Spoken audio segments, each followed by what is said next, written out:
Assalamualaikum warahmatullahi wabarakatuh. Teman-teman semua, pernahkah kalian melihat atau bahkan merasakan bagaimana rasanya dibully, diejek karena penampilan, diremehkan karena perbedaan, atau dikucilkan tanpa alasan? Rasanya pasti sakit kan? Data menunjukkan bahwa kasus bullying di kalangan anak-anak dan remaja kita masih sangat mengkhawatirkan. Ini bukan sekadar kenakalan biasa, tapi sebuah luka yang bisa membekas seumur hidup. Lalu, apa solusinya?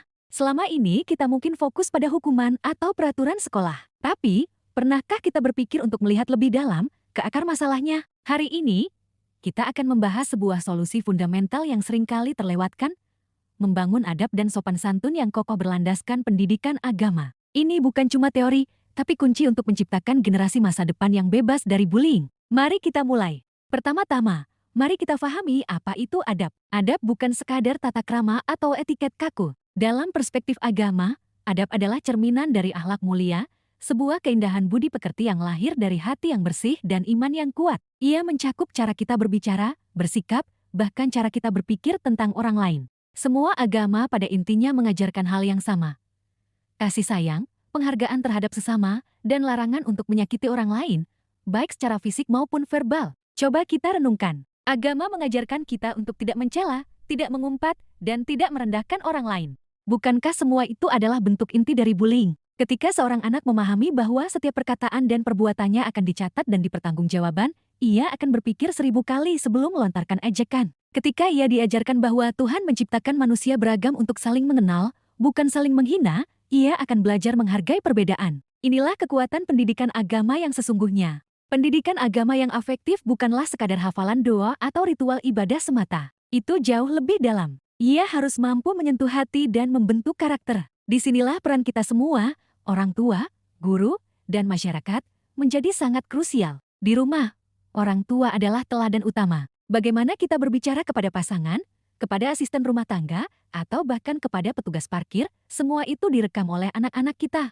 Tunjukkan pada mereka cara berkomunikasi yang santun, cara menyelesaikan masalah tanpa amarah, dan cara menghargai orang lain tanpa memandang status. Ajak mereka berdiskusi tentang kisah-kisah teladan para nabi dan orang-orang saleh yang menunjukkan kesabaran, pemaafan, dan kasih sayang, bahkan kepada orang yang memusuhinya. Jadikan momen makan malam atau sebelum tidur sebagai waktu untuk menanamkan nilai-nilai ini. Jangan hanya bertanya, tadi belajar apa di sekolah, tapi tanyakan juga, tadi kamu berbuat baik apa hari ini? Pertanyaan sederhana ini mengarahkan fokus mereka dari sekadar prestasi akademik ke prestasi akhlak. Di sekolah, guru agama memiliki tugas mulia untuk menerjemahkan ajaran luhur menjadi praktik nyata. Jangan jadikan pelajaran agama sebagai sesi yang membosankan dan penuh teori. Gunakan metode studi kasus, role playing, atau diskusi kelompok tentang situasi bullying yang mungkin terjadi di sekitar mereka. Tanyakan kepada siswa, jika kamu melihat temanmu diejek, apa yang akan kamu lakukan berdasarkan apa yang kita pelajari tentang menolong sesama? Atau bagaimana cara menasihati teman yang suka mengejek dengan cara yang baik?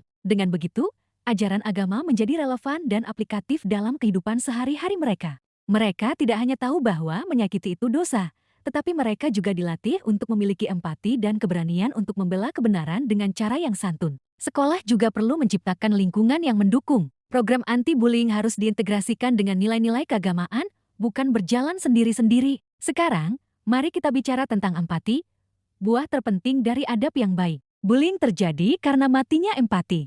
Pelaku tidak mampu merasakan penderitaan korbannya. Pendidikan agama secara konsisten melatih empati. Ajaran untuk menyayangi sesama seperti menyayangi diri sendiri adalah puncaknya latihan empati. Ketika kita mengajarkan anak untuk berbagi, untuk menjenguk teman yang sakit, untuk membantu yang kesusahan, kita sedang membangun jembatan empati di dalam hatinya. Ajak anak-anak untuk membayangkan diri mereka berada di posisi korban. Gimana perasaanmu kalau sepatumu disembunyikan? Atau coba bayangkan kalau kamu diejek gendut di depan banyak orang, sedih nggak? Dialog-dialog semacam ini membuka mata hati mereka. Mereka jadi paham bahwa cuma bercanda versi mereka bisa menjadi luka mendalam versi orang lain. Empati inilah yang akan menjadi rem otomatis yang mencegah mereka melakukan tindakan bullying. Lalu, bagaimana dengan korban?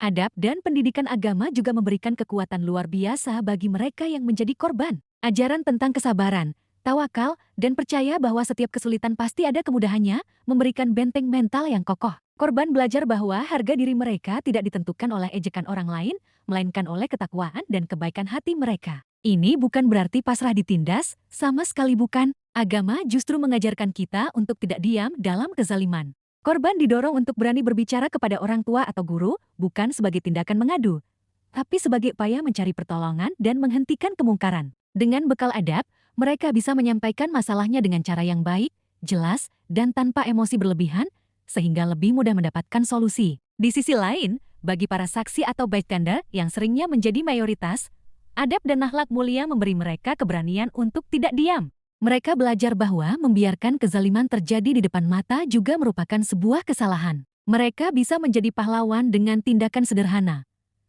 mengajak korban untuk pergi, melaporkan kejadian pada guru, atau bahkan menasihati pelaku dengan cara yang bijak. Inilah wujud nyata dari konsep amar ma'ruf nahi munkar atau mengajak pada kebaikan dan mencegah keburukan. Jadi, teman-teman, membangun generasi tanpa bullying adalah sebuah kerja besar yang membutuhkan fondasi yang kuat.